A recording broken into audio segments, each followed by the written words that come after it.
Iglesia Bautista Misionera del Talar le invita a escuchar el siguiente mensaje que edificará su fe.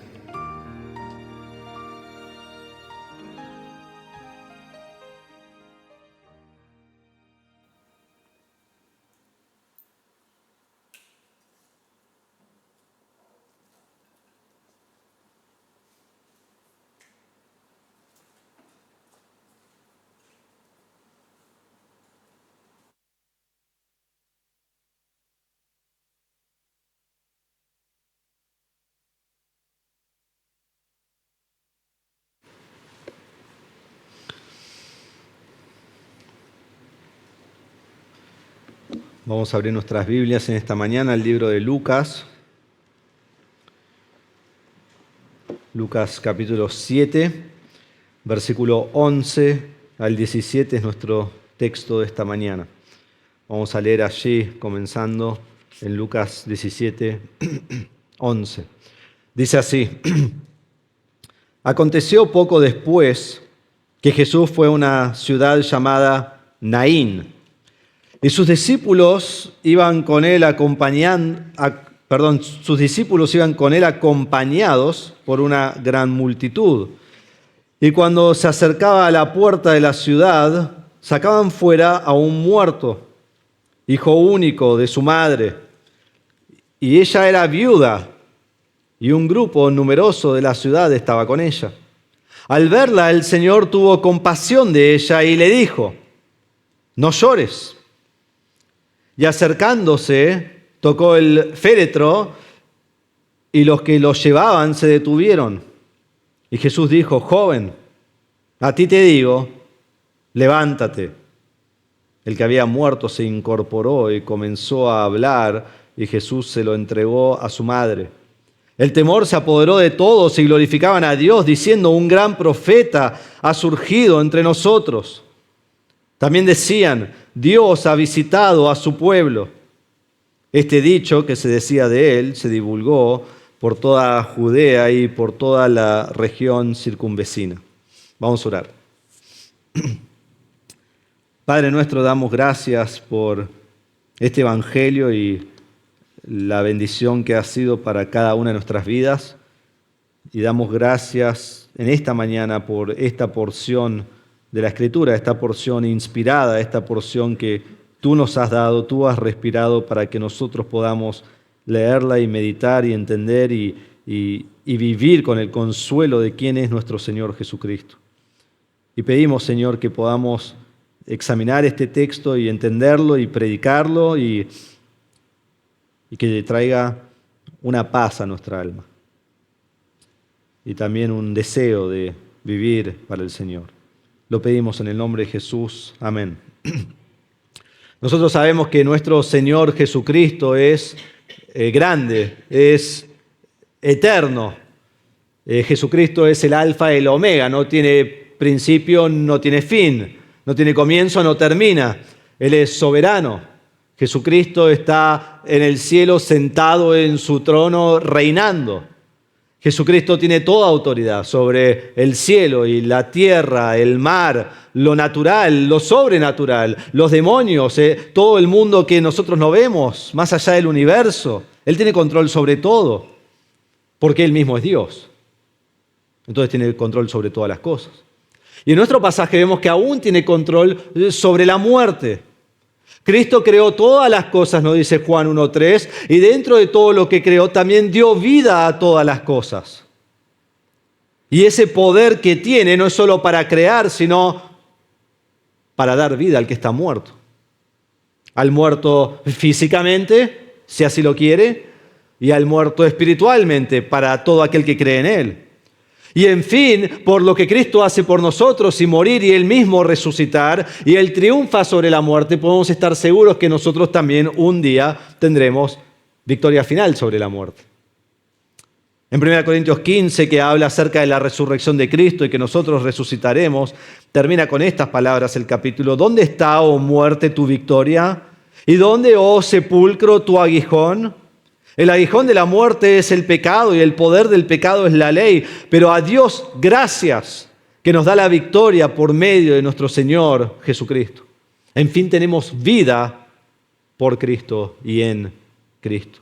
Entonces Él tiene todo el poder y en su autoridad infinita y su eternidad y su poder divino sobre todas las cosas, quien da vida a quien quiere, vemos que al mismo tiempo en este pasaje es un Señor y un Salvador misericordioso. Misericordioso. Cuidando de nosotros y trayendo consuelo continuo en nuestra vida. Entonces, vemos que Él es el que nos consuela en las aflicciones profundas de nuestra vida. Y como vemos en el texto de hoy, en versículos 11 en adelante, vemos que no hay sufrimiento más grande que la muerte de un ser querido. No hay sufrimiento más grande que eso.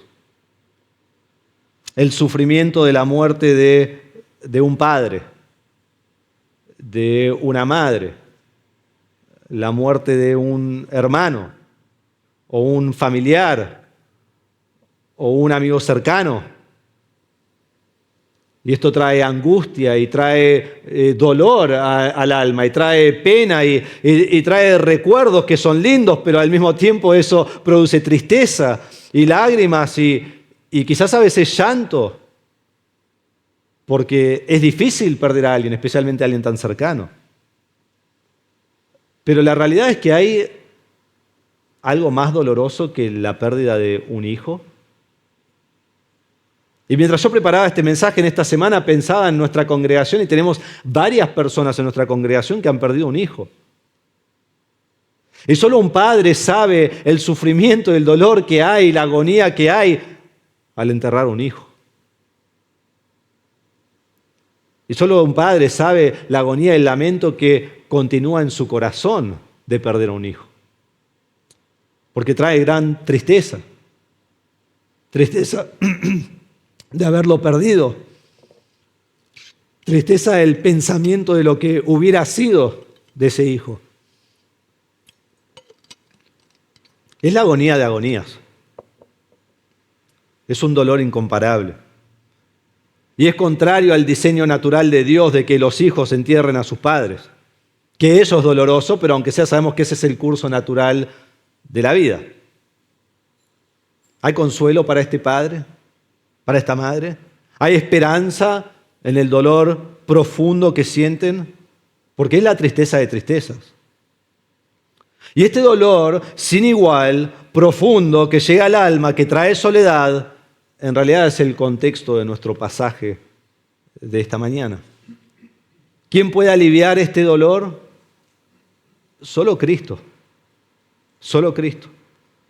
Porque Cristo es Dios. En 2 Corintios 1, 3 al 5 dice así: bendito sea el Dios y Padre de nuestro Señor Jesucristo, Padre de misericordias y de toda consolación, el cual nos consuela en todas nuestras tribulaciones. Y de versículo 5 dice: porque así como los sufrimientos de Cristo son nuestros en abundancia, así también abunda nuestro consuelo por medio de Cristo.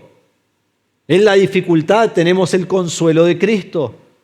En la tristeza más difícil, Cristo viene con compasión y consuelo para tu alma, mientras que trae una esperanza gloriosa del cielo eterno. Entonces, en este pasaje vemos que Cristo muestra su poder divino, su deidad, que Él es 100% Dios, mientras exhibe su compasión amorosa por una viuda en profunda y excesiva aflicción. Entonces vamos a ver la deidad de Cristo manifestada. Lo primero que vemos de este pasaje es el dolor inexplicable. El dolor inexplicable. Comienza el versículo y dice: aconteció poco después. Hay un cambio de escena de lo que viene ocurriendo. Recuerdan que la escena anterior comenzó en capítulo 6, versículo 12, cuando Jesús oró toda la noche por los discípulos. Luego escoge a sus 12 discípulos, baja del monte, sana a todas las multitudes que vienen a Él, echa fuera a todos los demonios, les enseña todo el día. Termina ese evento y luego hay un centurión que ejemplifica la fe que uno debía tener, la fe de la que habló Jesús en el mensaje de este sermón del monte. Bueno, todo ese día ha terminado, pero lo que vemos es que Cristo y su poder no han terminado. Cristo continúa manifestando su poder. Y noten lo que va pasando, porque en capítulo 7, versículo 1 al 10, Jesús sana al hijo de un hombre que tiene fe. Él tiene fe, su esclavo es sanado. Aquí nadie tiene fe. En versículo 1 al 10, Jesús sana a un enfermo a la distancia, algo que no habíamos visto todavía. Aquí no hay un enfermo. Este está muerto. ¿Puede resucitar Jesús un muerto? Claro, vos ya leíste la historia. Pero si no la leíste, tu respuesta es no creo.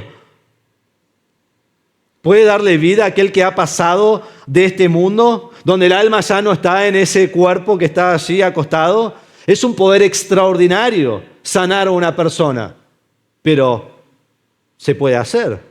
Jesús lo pudo hacer, pero traer a alguien nuevamente a la vida, resucitarlo. Sanó al esclavo del centurión, pero puede dar vida a este hombre muerto que no puede responder con fe. Entonces, ¿cuál es el límite del poder de Jesucristo? Y vamos a ver que no hay límite, ¿no? ¿Y qué nos dice este poder en cuanto a Jesús? ¿Y cuál debe ser la respuesta apropiada al poder de Cristo? Y todo eso va a ser respondido en este pasaje. Entonces, aconteció poco después que Jesús se fue a una ciudad llamada Naín. Naín es un pueblo que está a 40 kilómetros al sur-oeste de Capernaum y está a 10 kilómetros al sur de Nazaret. Es interesante que Naín se menciona una sola vez en toda la Biblia. ¿Sabes dónde? Acá, en este lugar. En ningún otro lugar. Nunca más, ni antes ni después, se registra a nadie, y menos a Jesús, yendo a esta ciudad de Naín. Pero este día sí, en un momento específico, llegando en el tiempo exacto para hacer un milagro justo. Y no va solo, está acompañado, dice, y sus discípulos iban con él, acompañados por una gran multitud. Jesús no está solo. Los 12 están con él, sus discípulos más amplios están con él y tenemos multitud de gente, una gran multitud está con él. Lo están siguiendo a todos lados. Y ya vamos viendo esto en el ministerio de Jesús, que a donde Jesús va, las multitudes van. Y antes era en Capernaum, en el mar de Galilea, y lo seguían a todos lados alrededor de ese mar. Lo veían en la barca, iban al otro lado y allí estaban esperándolo. Pero acá Jesús sale y hace el camino de un día. Por un día está caminando hasta Naín y ellos van con él. Dicen, no, pues me llego a enfermar, acá está Jesús, me puede sanar. Y lo siguen a Jesús y las multitudes están con él a donde sea que él vaya. Y Cristo continúa demostrando su poder y continúa enseñándoles a las multitudes y el pueblo continúa teniendo oportunidades para creer en él y no lo hacen. Y no lo hacen. Entonces vemos en versículo 12 la tristeza que dice, cuando se acercaba a la puerta de la ciudad sacaban fuera a un muerto. Esta sección, esta historia, esta narración comienza con gran pena y gran lamento. Jesús se acerca a la puerta de la ciudad y hay una palabra acá después de que dice a la puerta de la ciudad que si usan la traducción que usamos aquí, no está, lamentablemente, pero si tenés la Reina Valera o la Biblia de las Américas u otra traducción, allí después de que dice, cuando se acercaba a la puerta de la ciudad, dice, he aquí, que es la traducción de la palabra idú. Entonces está diciendo, Jesús se acerca a la ciudad y he aquí, ocurre algo inesperado. Algo que como lector yo estoy leyendo y no pienso que va a pasar esto, pienso que Jesús va a entrar, va a hacer alguna cosa, pero he aquí algo inesperado. Pero no es inesperado para Jesús, inesperado para nosotros. En realidad, este es el propósito exacto por el cual Jesús va a ir. Llega en el momento exacto para hacer esto. Entonces no es inesperado para Él. Pero lo que encontramos nosotros es que hay una procesión. Un grupo numeroso está saliendo de la ciudad. Nos dice el final del versículo 12, y un grupo numeroso de la ciudad estaba con ella. Están saliendo con un muerto. Era un velorio. El hombre no estaba enfermo. El hombre no estaba con una discapacidad. El hombre no estaba al punto de la muerte, esperando que Jesús llegue pronto antes de que muera. No, está muerto. Está muerto. Y no solo está muerto, pero este es el final del velorio. Esto es lo último que se hace. Y ahora lo iban a sacar de la ciudad porque es lo que era la costumbre. El mismo día que moría se preparaba todo el cuerpo, se sacaba fuera de la ciudad y se ponía en una tumba. Entonces ya están yendo al último paso. Y sacan este ataúd, este cajón. El versículo 14 dice, y acercándose tocó el féretro. El féretro era como un ataúd, pero abierto, no como lo que tenemos nosotros hoy en día. Y era más bien como una camilla de madera, en realidad una tabla. Y se vendaba todo este muerto y personas agarraban y ponían sobre sus hombros esta tabla y lo iban caminando y llevando fuera de la ciudad. Y en esta procesión, en la caravana que había, la persona que iba adelante siempre era la familia. Entonces primero salía la familia y después traían al muerto y después a todos los demás. Y venían músicos detrás que ellos contrataban, que tocaban flautas y tocaban música de lamento. Y después de ellos habían profesionales que contrataron también, que eran profesionales lamentadores, los podemos llamar. Y ellos venían por detrás llorando y gimiendo a gran voz y los contrataban para hacer esto. Y después toda la gente del pueblo también acompañaba a la familia. En realidad muy diferente a hoy, pero muy parecido al día de hoy, ¿no? Porque cuando salen con el que ha fallecido, va adelante y después en los autos, ¿quién sigue? La familia más cercana y después otros familiares y otros amigos y al final el que lo conoce poco, ¿no? Y lo siguen hasta el lugar del entierro. Entonces juntos ellos irían y pondrían el cuerpo en una tumba rocosa al costado del camino. Y allí iban. Y todos conocemos cómo es un velorio y la tristeza del velorio. Y muchos hemos experimentado esa tristeza de despedir a un ser querido. Y no hay dolor más grande y no hay dolor más trágico que la muerte. Y debemos entender que la muerte es consecuencia del pecado. En toda su furia, en toda su tristeza, es el fin de lo que es el pecado. Dios creó al hombre y a la mujer para que vivan para siempre. Dios dijo en el huerto de Edén, no coman del fruto del árbol de la ciencia y el mal, porque si comen de él, ¿qué pasará?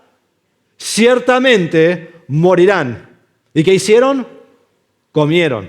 Decían, pero no murieron. Sí, pero después llegas a Génesis 5, la primera genealogía. ¿Y qué dice la genealogía? Adán vivió 900 y pico de años y decimos, wow, mira todo lo que vivió. Y después, ¿cómo termina el renglón? Y murió. Y el próximo vivió y murió. El próximo vivió y murió. Y toda la genealogía señala una cosa: muerte. Muerte. ¿Por qué? Porque pecaron. Porque no hicieron lo que Dios quiere. Es el fin horrendo del pecado, la muerte. Muerte física y muerte espiritual. Y en cada velorio somos recordados lo que es la muerte y la tristeza que trae. Y el llanto que trae y el lamento. Porque no hay nada más triste en la vida que la muerte. Que la muerte. Es horrible. Es el fin horrible del pecado. Y este velorio fue especialmente triste y fue especialmente desesperante. El que muere, en versículo 14, nos dice que es un joven, porque Jesús le dice, joven, a ti te digo, levántate. Quizás tenía unos 20, 25 años. Pero no era solo un hombre joven, pero versículo 12 nos dice que era el hijo único de su madre. Ella no tiene ningún otro hijo. No hay un segundo o tercer hijo. Esto es todo lo que tiene. Ella pierde lo único que tiene. Fue devastador, fue difícil, fue triste, fue un día de amargura. Es más, el Antiguo Testamento, cuando habla de gran sufrimiento, lo compara a perder un hijo único. Escuchen esto, en Amós 8:10, Dios dice, entonces cambiaré sus fiestas en llanto y todos sus cantos en lamento. Pondré cilicio sobre todo el lomo y calvicie sobre tu cabeza. Haré que sea como duelo por hijo único y su fin como día de amargura. En Jeremías 6:26 dice, hija de mi pueblo, cíñete de cilicio y revuélcate en ceniza. Haz duelo como por hijo único, lamento de gran amargura. En Zacarías 12:10 dice, y derramaré sobre la casa de David y sobre los habitantes de Jerusalén el espíritu de gracia y de súplica. Me mirarán a mí, a quien han traspasado, y se lamentarán por él como quien se lamenta por un hijo único y llorarán por él. ¿Qué está diciendo? Cuando hay gran amargura, es la amargura como ¿qué? Como la pérdida de un hijo único. Perder un hijo es horrible, pero hijo único, peor todavía, peor todavía. Y no solo eso, pero continuamos leyendo que sacaban fuera un muerto, hijo único de su madre, y ella era viuda. Este no es su primer velorio. Esta no es su primer tristeza que ha sufrido. Y va caminando hacia esta tumba y está sola. Hay gente por todos lados, pero está sola. Tiene compañía, pero en realidad no tiene compañía. Tiene un grupo numeroso de la ciudad que va con ella, pero terminará el velorio, ella vuelve a su casa y está sola. Todos siguen con sus vidas, pero el sufrimiento todavía está en su corazón. El cuadro presenta una tristeza abrumadora y como lector lo vemos y queremos ayudar a esta señora. Les aviso, ya no está en esta tierra, ¿sí? No hay nada que podemos hacer, pero queremos ayudarla, queremos consolarla, queremos estar allí con ella. Toda su familia ha muerto, es una tristeza absoluta. Y no solo produce tristeza, sino desesperación, porque en este tiempo una mujer necesitaba de un hombre para que cuide de ella, para que la sustente, y el marido ya no está, ahora el hijo ya no está, ha perdido todo. Entonces, ¿ahora quién la va a proteger? ¿Ahora quién la va a cuidar? ¿Quién va a proveer por ella? Está totalmente desolada, está sola. No tiene nadie que la acompañe. Al otro día se va a levantar devastada, sola, con el corazón roto. Sin el sonido de su hijo, sin poder hablar con nadie en la casa. Perdió todo. La Biblia habla de las viudas. Ellas son descritas en la Biblia tanto en el Antiguo Testamento como en el Nuevo Testamento como las personas más vulnerables de la sociedad. Y Dios tiene una preocupación especial por ellas. La Biblia nos dice que debemos honrar a las viudas. La Biblia nos dice que debemos ayudar a las viudas. La Biblia nos dice que debemos visitar a las viudas. Y esta era una mujer realmente viuda, sin marido, sin hijo, sola, en tristeza y agonía, una mujer oprimida y afligida, experimentando sufrimiento profundo, tristeza inexplicable. El que no lo ha pasado no lo sabe. Yo te pregunto, ¿es esta tu tristeza hoy? ¿Es tu tristeza hoy? ¿Has perdido todo? ¿Has perdido un ser querido? Quizás no específicamente esto, sos viuda y perdiste tu hijo, pero perdiste un ser querido.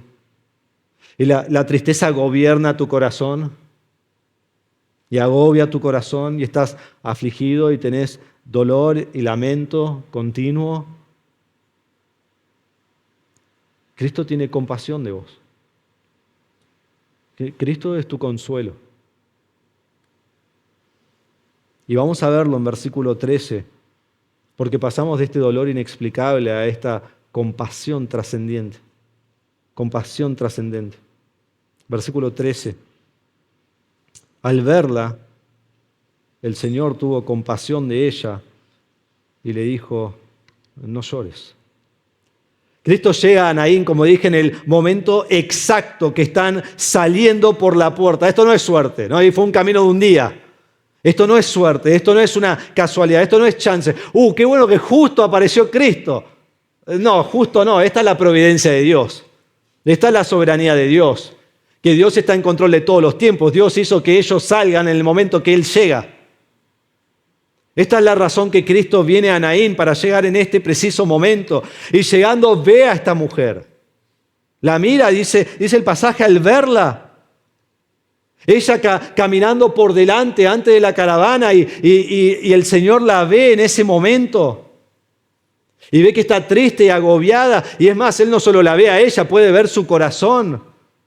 Puede ver la carga gigantesca que está llevando en su alma. Y Jesús pone su mirada en ella. Y Lucas nos dice, al verla, el Señor la vio. Jesús, quien es Dios, la vio. El que es soberano sobre todo, la vio.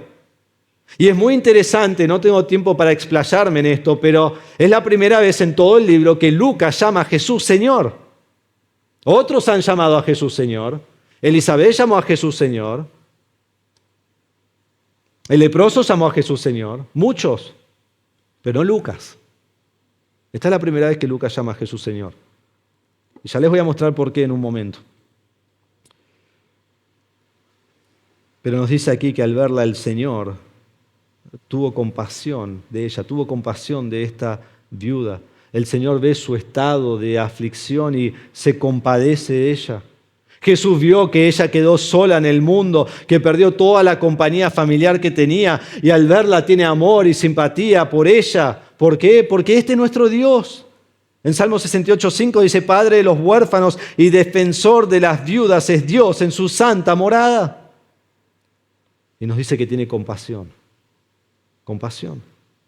Jesús sintió lástima profunda por ella. Y esta compasión es una emoción que tiene un efecto físico. Jesús sentía el dolor que la viuda sentía. Es un amor intenso, es un afecto entrañable. Y este afecto viene desde las profundidades de las entrañas. Tiene que ver con eso la palabra. La palabra en griego es splagna. O sea, ya te habla, ¿no?, de lo que es de la entraña. Bien de adentro. No fue un sentimiento emocional superficial. Ah, pobrecita. Bueno, ¿qué venía a hacer acá? No era así. Fue profundo. Sintió la tristeza hasta su propia alma. Esta expresión de compasión es la expresión de toda la persona entera en su manera más profunda. Es la compasión que tiene Jesús en Mateo 9:36 cuando dice, y viendo las multitudes tuvo compasión de ellas, porque estaban angustiadas y abatidas como ovejas que no tienen pastor. Es la misericordia que tiene Jesús en Mateo 14:14 que dice, cuando Jesús desembarcó, vio una gran multitud y tuvo compasión de ellos y sanó a sus enfermos. Jesús ve a esta mujer y actúa, tiene compasión y se pone en acción. Es la compasión profunda que luego lo que quiere hacer es suplir la necesidad. Es esa clase de compasión, esa clase de misericordia. Jesús no dice, ay, pobre, y sigue su camino. No, Él está sufriendo con ella, sufriendo a su lado. Él siente la pérdida y la tristeza de la viuda como la viuda siente la pérdida y la tristeza. Hermanos, eso es muy difícil de hacer. El dolor profundo de la viuda es el dolor profundo de Jesús. Entonces Jesús la ve, Jesús tiene compasión de ella y Jesús se acerca a ella. Y hermanos, ¿no nos da paz eso? Que así es Cristo con nosotros. Así es Cristo con nosotros. Cuidando siempre de nosotros. El Dios del universo que es eterno, que está sobre todas las cosas, pero también cuida de cada uno de nosotros en nuestra aflicción más profunda. El Salmo 103:8 dice que compasivo y clemente es el Señor y grande en misericordia. El Salmo 116:5 dice, clemente y justo es el Señor. Sí, compasivo es nuestro Dios. Hermano, que este sea tu consuelo. Que este sea tu consuelo. Él ve tu aflicción, Él tiene compasión de ti en tu aflicción y tiene misericordia sobre tu vida. Él conoce tu sufrimiento, Él conoce tu pérdida, Él sabe tu dolor, escucha tu tristeza, escucha tu angustia y carga tu dolor. Lo carga. Todo lo que sabemos que hace por nosotros espiritualmente también lo hace por nosotros físicamente. Así como Él carga tu pecado y te ama, Él carga tu dolor. Entonces, hermano, cualquiera que sea tu carga, cualquiera que sea tu pena, tu dolor, tu lamento, especialmente la muerte de un ser querido, especialmente la angustia que eso trae en el momento y a lo largo de la vida, Jesús tiene compasión de tu sufrimiento. Jesús está allí contigo. Él conoce tu pena, Él conoce tu alma y siente el dolor de la manera que vos sentís el dolor. Y trae consuelo a tu alma. Entonces en tu dolor anda al Señor, porque Él tiene amor por ti, Él tiene compasión por ti. Él está sufriendo con vos. Y entonces, así como experimentamos la compasión de Cristo y el amor de Cristo y la misericordia de Cristo, debemos tenerla también con los demás. En 2 Corintios 1:4, que leí los otros versículos, salteé dice así: el cual, hablando de Dios, nos consuela en todas nuestras tribulaciones para que también nosotros podamos consolar a los que están en cualquier aflicción, dándoles el consuelo con que nosotros mismos somos consolados por Dios. El consuelo que Cristo tiene hacia mí, entonces yo debo tener hacia otros. Como veo que Cristo tuvo compasión de la viuda, sé que lo tiene conmigo y es como yo debo tener compasión por los demás. Entonces, ser como Cristo es tener compasión como Cristo, por los que sufren, que su dolor sea mi dolor. Que en su aflicción yo tenga la compasión de Cristo acompañándolo. Y uno dice, bueno, pero no sé qué decirle, no sé qué hacer, no sé. Nadie sabe qué decir. ¿Qué pensás? ¿Que algunos tienen palabras mágicas y saben qué decir? No, nadie sabe qué decir. Pero acompañar a nuestro hermano en la aflicción, acompañar como Cristo nos acompaña a nosotros, lleno de compasión desde lo más profundo de nuestro ser. Entonces Jesús la mira, Jesús tiene compasión de ella y estando cerca de ella le dice, no llores. Es un mandato, no llores, deja de llorar, basta de llorar. No lo recomiendo en un velorio, ¿sí? ¿Por qué Jesús dice esto? ¿Cómo que no llores? Jesús, eso es exactamente lo que se hace en un velorio, se llora. Y perdió a su hijo único, y Jesús le dice, no llores, basta. Recuerdan que cuando Jesús va a resucitar a Lázaro, él mismo llora. Pero acá dice, no llores, ¿cómo puede ser? Porque Jesús ya sabe lo que hará. Jesús ya sabe lo que hará. Jesús va a resucitar a este joven.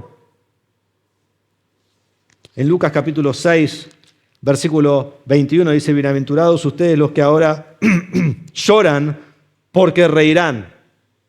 Esto habla de manera espiritual, pero como dije antes, Jesús no solo obra de manera espiritual en nuestras vidas, sino en nuestra vida física también. Y lo que es el lamento de esta mujer, el Señor lo va a convertir en gozo, en alegría. Su llanto más grande, en tan solo 30 segundos, va a ser convertido en el gozo más grande de su vida. Literalmente va a tomar su pena y la va a convertir en alegría. Entonces en versículos 14 y 15, tercero, vemos la resurrección milagrosa. La resurrección milagrosa. Ahora quiero que entendamos que lo que está por acontecer no es algo normal, ¿sí? Porque mi respuesta a este mensaje puede ser, ¿y dónde estaba Jesús cuando murió mi ser querido? ¿Por qué no lo resucitó?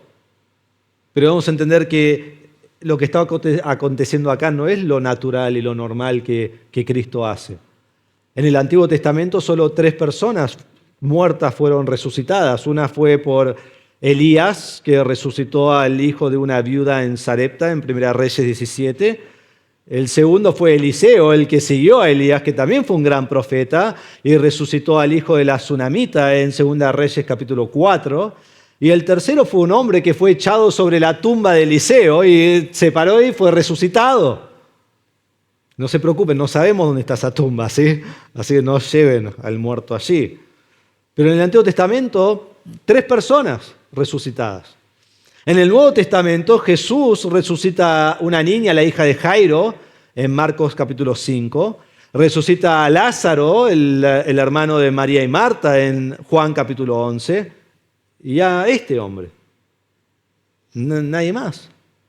Y después Pedro, él va a resucitar a Tabita, que es llamada Dorcas, en Hechos capítulo 9. Y Pablo va a resucitar a este pobre hombre que se muere por su culpa, ¿no? Que está ahí en la ventana y se cae y muere. Y bueno, Pablo dice, Señor, por favor, si puedo resucitar a alguien que sea este, ¿no? Y lo resucita. Y obviamente Jesucristo, quien es la resurrección y la vida. Eso es todo. Bueno, sabemos que en Mateo, cuando Jesús muere, resucitan personas. Pero así uno resucitando a otro, esto es todo lo que tenemos. Entonces esto no es lo normal, una resurrección, que Dios está resucitando a todos de los muertos. Desde Adán y Eva han muerto millones y cientos y cientos y cientos de millones de personas y tenemos el registro de 8 personas que son resucitadas. O sea, no lo esperes, no es lo que está aconteciendo. Cristo no promete una resurrección física de la muerte en esta tierra. Pero en este caso, sí resucita a este hombre. Sí resucita a este hombre. Entonces debemos preguntarnos por qué. ¿Por qué resucita a este hombre? Y quiero que entendamos que este hombre no es resucitado por la angustia de la mujer, aunque fue tremenda. Porque si fuera por su angustia, Dios resucitaría a todos. Porque ¿quién no está angustiado cuando muere un ser querido? No es por la angustia de la mujer. No es porque ella va a estar desesperada y viuda, porque la Biblia nos habla de que hay muchas viudas. Todos se angustian en la muerte, esa no es la razón. Pero el texto nos da la razón, tanto en versículo 13 como en versículo 16. La razón que Él resucita a este joven es para mostrar su deidad y que todos sepan que Él es Dios. Que todos lo sepan, que sea claro, que no haya confusión de lo que está pasando. Lucas lo llama Señor en versículo 13. Y cuando miramos la próxima sección, si Dios quiere la semana que viene, lo que vamos a ver es que en versículo 19 le van a preguntar a Jesús, ¿eres tú el Cristo o esperamos a otro? Y miren la respuesta de Jesús, versículo 22. Entonces Jesús le responde, vayan y cuenten a Juan lo que han visto y oído, los ciegos reciben la vista, los cojos andan, los leprosos quedan limpios y los sordos oyen, los muertos son resucitados y a los pobres se les anuncia el Evangelio. ¿Qué le está diciendo? Sí, yo soy Él. ¿Y qué hago? Un montón de cosas y resucito a los muertos. Está todo conectada la sección. Ese título lo puedes borrar, ¿sí? En tu Biblia así lo ves conectado. Está todo junto. Lucas está demostrando que Jesús es Dios, por lo que viene antes y por lo que viene después. Entonces Jesús hace este milagro para demostrar una vez más su deidad, que todos entiendan quién es, que no se confundan sobre a qué apunta este milagro, a que Él es Dios. Entonces vemos el milagro en versículo 14, y acercándose tocó el féretro y los que lo llevaban se detuvieron y Jesús dijo, joven, a ti te digo, levántate. Jesús se acerca, ¿no? Y toca el féretro, toca esta camilla y todo el velorio se detiene. Se detiene. Ahora debemos entender que en Números capítulo 19, 11 al 22 nos dice que cualquiera que toca a un muerto o algo asociado al muerto está ceremonialmente inmundo. Pero no Jesús. Jesús es todo lo contrario. Él toca y hace santo a lo inmundo. Porque Él es Dios. Y cuando Él toca este féretro, todo el velorio, toda la procesión se detiene. Los que cargan el féretro dice que dejan de moverse, se detuvieron. Y Jesús empieza a hablar al joven, que en realidad no está ahí, esto es un cuerpo. Y le dice, a ti te digo, levántate. Increíble, porque habla un cuerpo, dando una orden a un cuerpo muerto. El alma no está ahí. ¿Cómo se va a levantar? Y debemos entender que estas palabras, a ti te digo, hice todo un estudio de esto esta semana y es interesante que 6 veces se usan de la misma manera que acá. Y déjenme decirles cuáles son.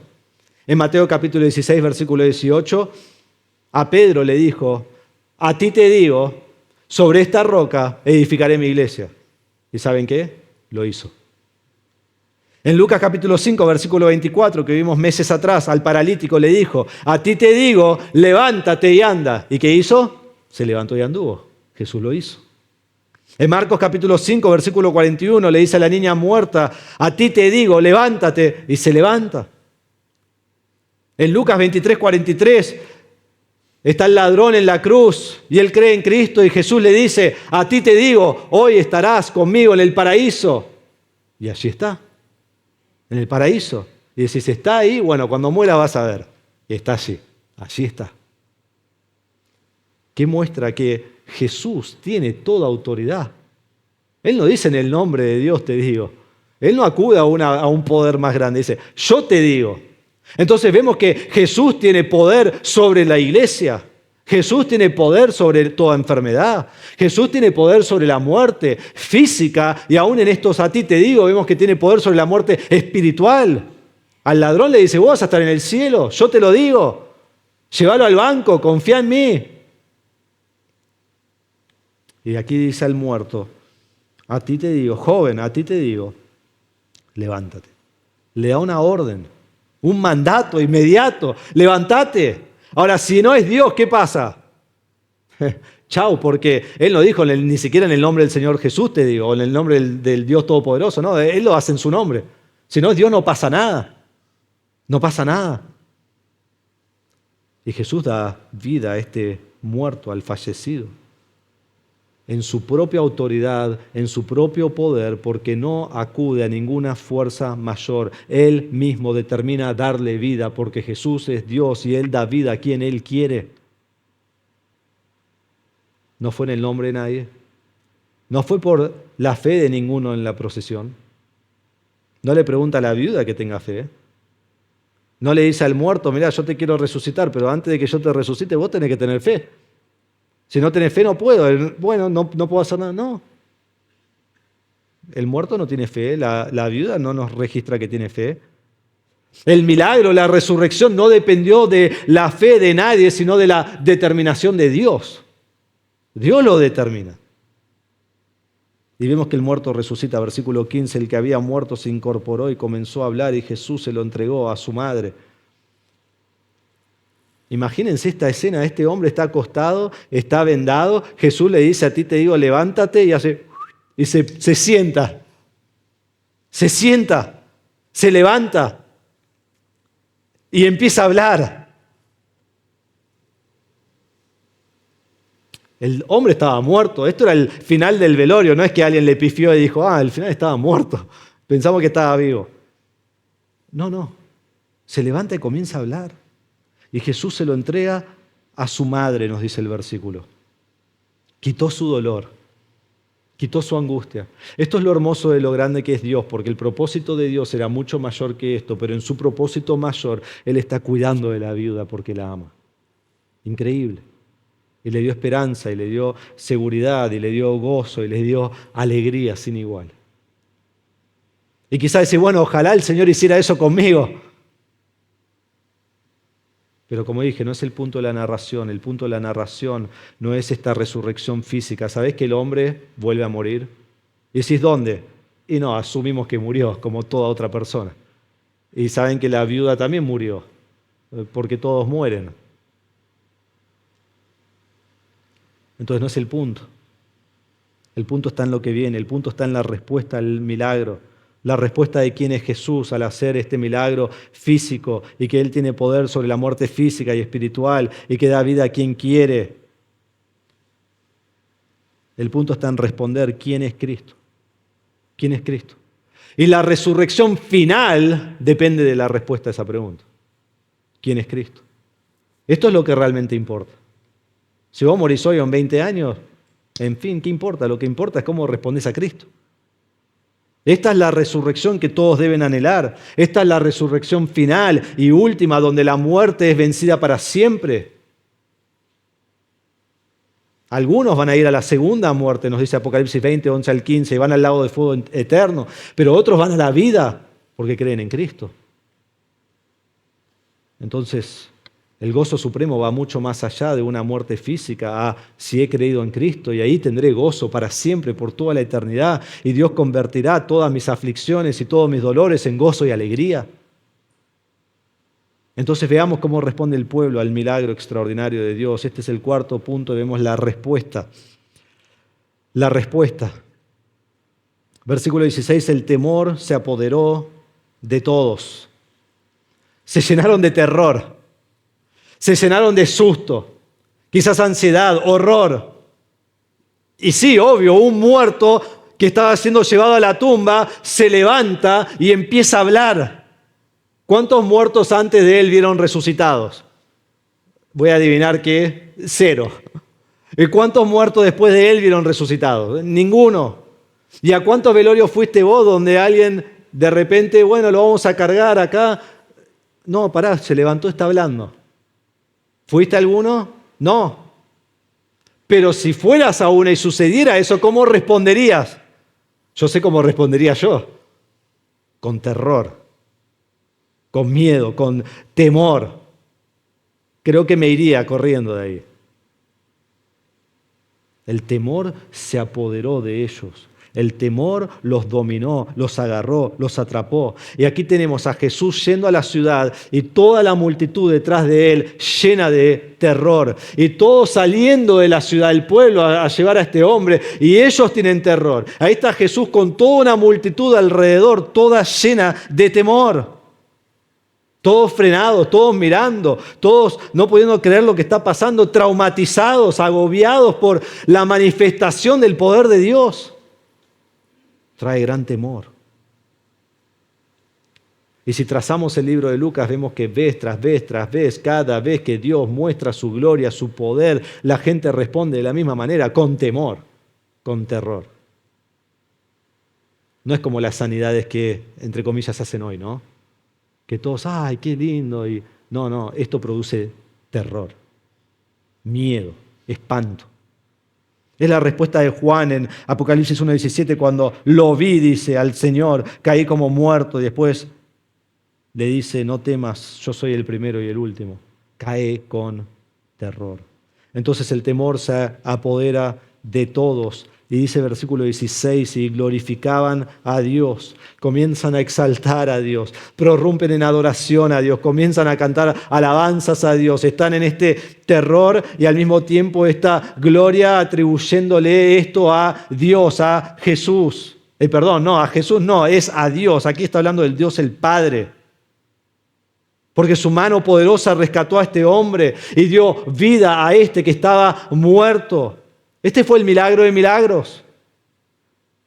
Toda la multitud había visto de todo, pero esto no lo habían visto. Y Cristo no solo rescata al enfermo y no solo rescata al endemoniado, pero aún al muerto puede dar vida. Imagínate, vos estás ahí y decís, si yo me enfermo, Él me sana. Pero ¿y si muero? Bueno, si muero me resucita. Yo voy a vivir para siempre. Y el pueblo está ahí y lo va a seguir a donde sea. Este hombre tiene todos los poderes que necesito. Y dijeron al final del versículo 16, Dios ha visitado a su pueblo. Esta era una frase común del Antiguo Testamento que se refería a Dios viniendo a su pueblo, ayudando a su pueblo, cuidando de su pueblo, y que venía a rescatar a su pueblo. Si miran conmigo en Lucas capítulo 1, versículo 68, cuando se anuncia el nacimiento de Juan y Zacarías sabe que Juan es el precursor al Mesías que viene a salvarlos de su pecado, dice Zacarías lleno del Espíritu Santo, profetizó diciendo en versículo 68 de capítulo 1, bendito sea el Señor, Dios de Israel, porque nos ha visitado y ha traído redención para su pueblo. Miren versículo 78.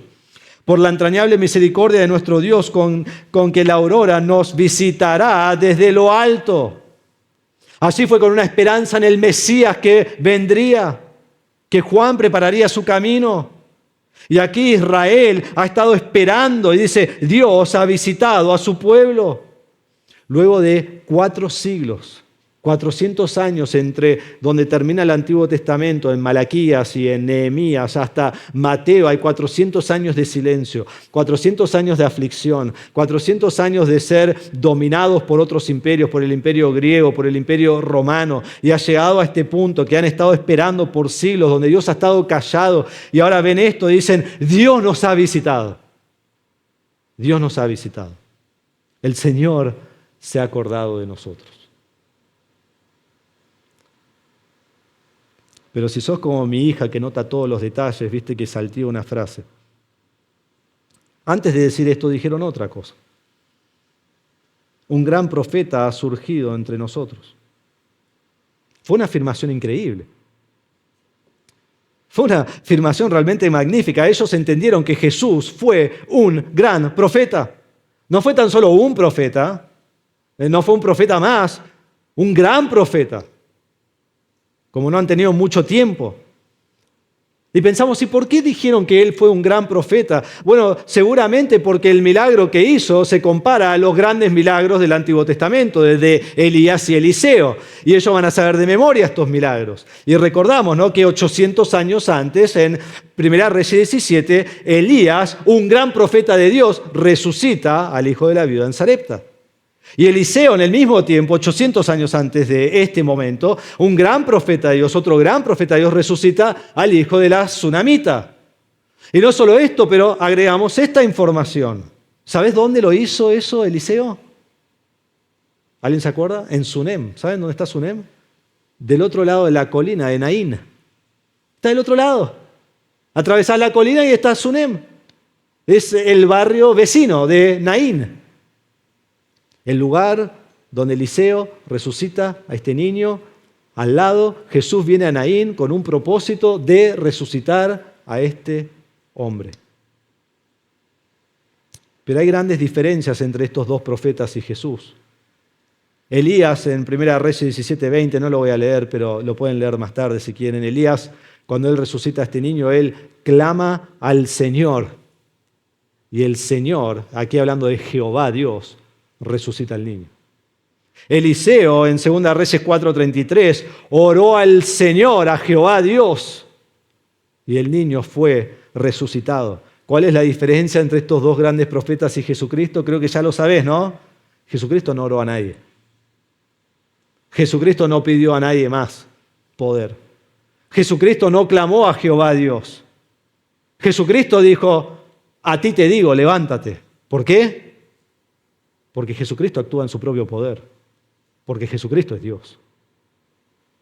Entonces hay un grave error en esta respuesta. Y en realidad, este último punto, no le dije todo junto, no era la respuesta, era la respuesta equivocada, ¿sí? Pero bueno, quería mantener su atención.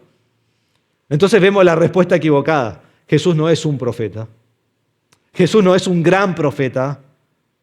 Jesús es el gran profeta prometido desde tiempos antiguos. Escuchen con atención. En Deuteronomio 18:15, Moisés dice, un profeta de en medio de ti, de tus hermanos como yo, te levantará el Señor tu Dios, a él oirán.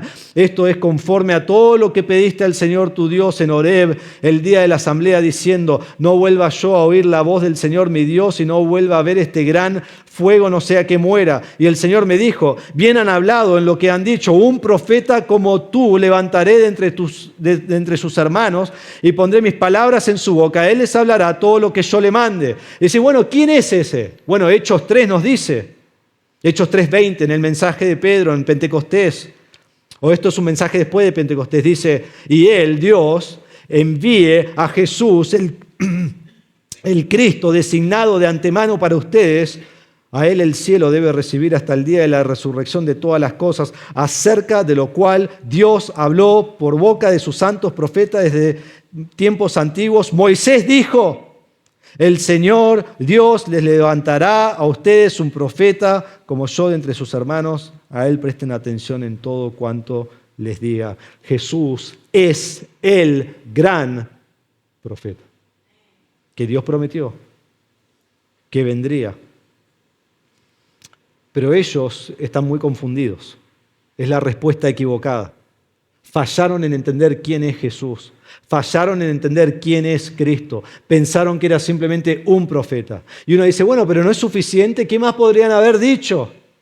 Dicen que Dios los visitó y este es un gran profeta. ¿Y cómo no sabemos que habla de lo de Moisés? ¿Y cómo puede ser? Hermanos, porque decir que Jesús es un gran profeta es confesar lo mismo que confiesa hoy el Islam.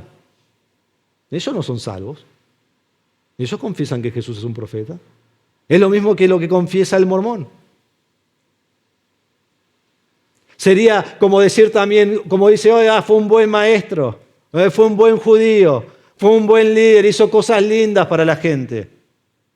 No, eso no es Cristo. Cristo es mucho más que eso. Cristo no es un gran profeta. Cristo es el Señor. Cristo es el Señor. Y miramos nuevamente versículo 13. Al verla, el Señor. La única vez, o no la única, pero la primera vez que Lucas lo menciona a Jesús como Señor es en este pasaje que luego da la respuesta equivocada del pueblo. Jesús es Señor, que no haya error. No nos confundamos acerca de esto. Esta es la confesión de Pedro. Recuerdan en Mateo 16, Jesús dice, ¿quién dicen los hombres que yo soy? Y algunos Elías, algunos algún profeta, algunos Jeremías, algunos otro diferente. Y dice, ¿ustedes quién dicen que soy yo? Y Pedro le dice, tú eres el Cristo, el Hijo del Dios viviente. Esa es la única respuesta correcta. ¿Quién es Cristo? Cristo es el Mesías. Cristo es el Salvador. Cristo es Dios mismo. Él es Señor y Cristo, y si uno no confiesa eso, no puede tener salvación. En Hechos 2:36, esto sí en el día de Pentecostés, Pedro dice, sepa pues con certeza toda la casa de Israel que a este Jesús, a quien ustedes crucificaron, Dios lo ha hecho Señor y Cristo. Tomás, cuando finalmente ve a Jesús, cae ante él y confiesa, Señor mío y Dios mío. Esa es la confesión de Cristo. Entonces, por más cerca que ellos estuvieron al Evangelio, al no confesar a Cristo como Señor y no creer en Él, no tienen vida eterna. Siendo un gran profeta, eso no es la confesión de Cristo. ¿Quién crees vos que es Cristo?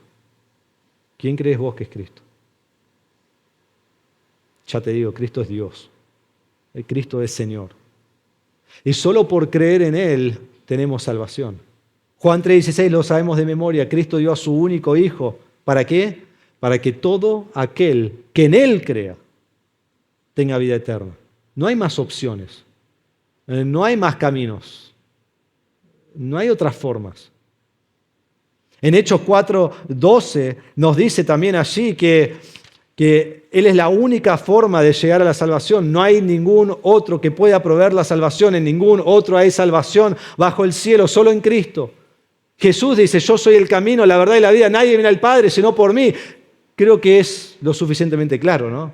Solo en Cristo hay salvación. Él es el camino. Él es la verdad.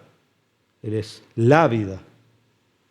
¿Has puesto tu fe en Cristo como Salvador?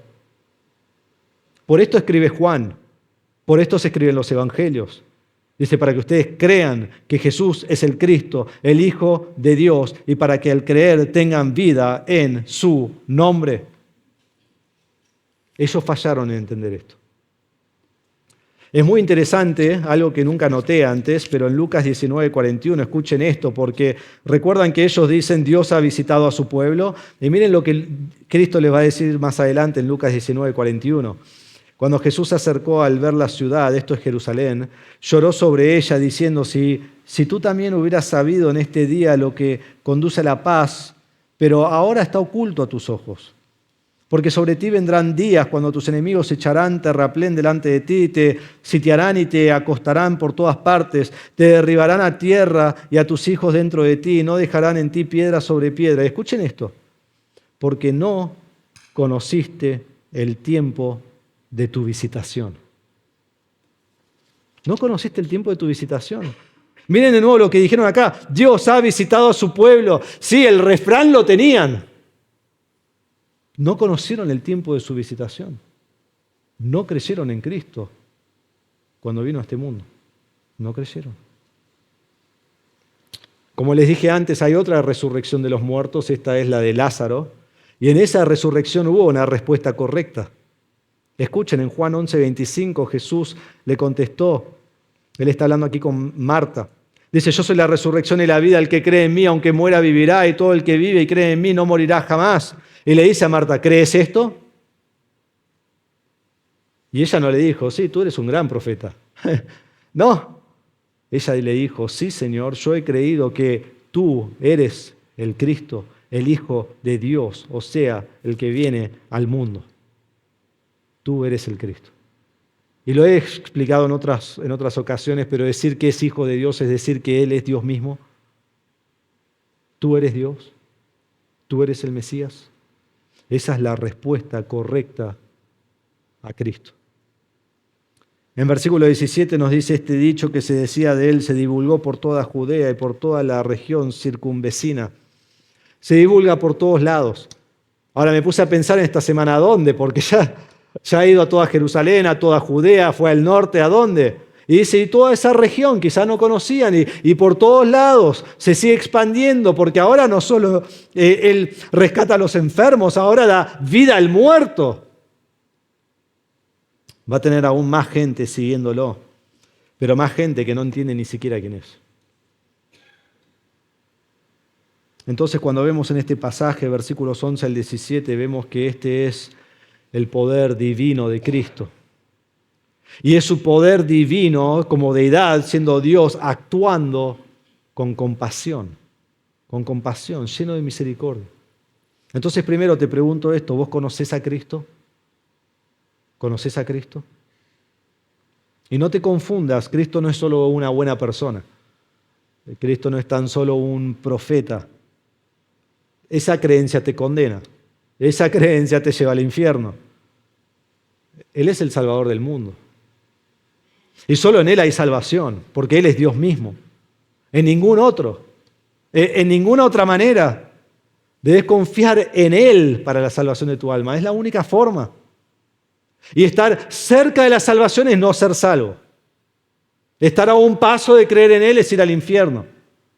Debes confesar que Cristo es Señor, que Cristo es el Salvador de tus pecados, que Él es el Hijo de Dios, que Él es el Cristo, el Mesías encarnado, Él es Emmanuel, Dios con nosotros, que vino a este mundo para dar su vida en rescate por muchos. ¿Y cómo lo hizo? Viniendo aquí, siendo Dios y muriendo en la cruz por nuestro pecado. Él toma nuestro pecado sobre Él y la ira de Dios que me pertenece a mí la pone el Padre sobre el Hijo y Él muere por nosotros y Él satisface la ira de Dios que está sobre nosotros y Él satisface nuestros pecados y Él tiene victoria sobre la muerte.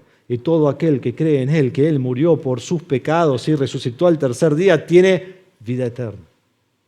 Tiene vida eterna. ¿Has creído en Cristo como tu Salvador?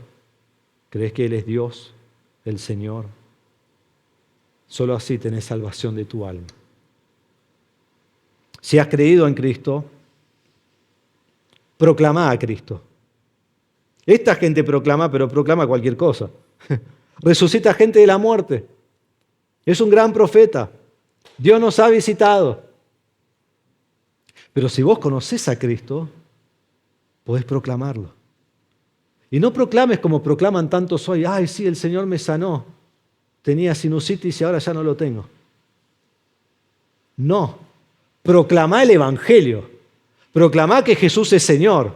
Proclamá que la gente se va al infierno y si no cree en Cristo, es su lugar eterno, necesitan la salvación de su alma. Eso es la gran comisión, eso es lo que Cristo nos mandó a comunicar, a proclamar, que todos conozcan al Salvador Jesucristo. Esa es la proclamación. Y hermanos, ¿qué más aprendemos de este texto? Bueno, te pregunto, ¿cuál es tu situación hoy? ¿Cuál es tu aflicción y tu lamento diario? Quiero que sepas que Cristo se acerca, que Cristo te ve, que Cristo te consuela, que Cristo te envuelve en su compasión profunda, que Él está sufriendo juntamente con vos. Y decir, bueno, ¿y por qué no sana? ¿Por qué no lo hace? Porque Él tiene un propósito que quizás no es sanarte. Su propósito es mayor. Pero en tu aflicción Él está allí con vos como estuvo con la viuda. Él tiene compasión de ti. Ningún familiar que muere va a volver a la vida en esta vida. Ningún amigo. Y eso trae gran dolor. Y eso trae lágrimas.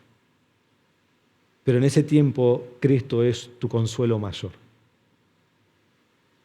Y Él te va a ayudar a atravesar los dolores más difíciles de la vida. Hasta que en fin te toque a vos y me toque a mí, pues nos va a tocar a menos que el Señor venga antes. Hermanos, qué gran Salvador que tenemos.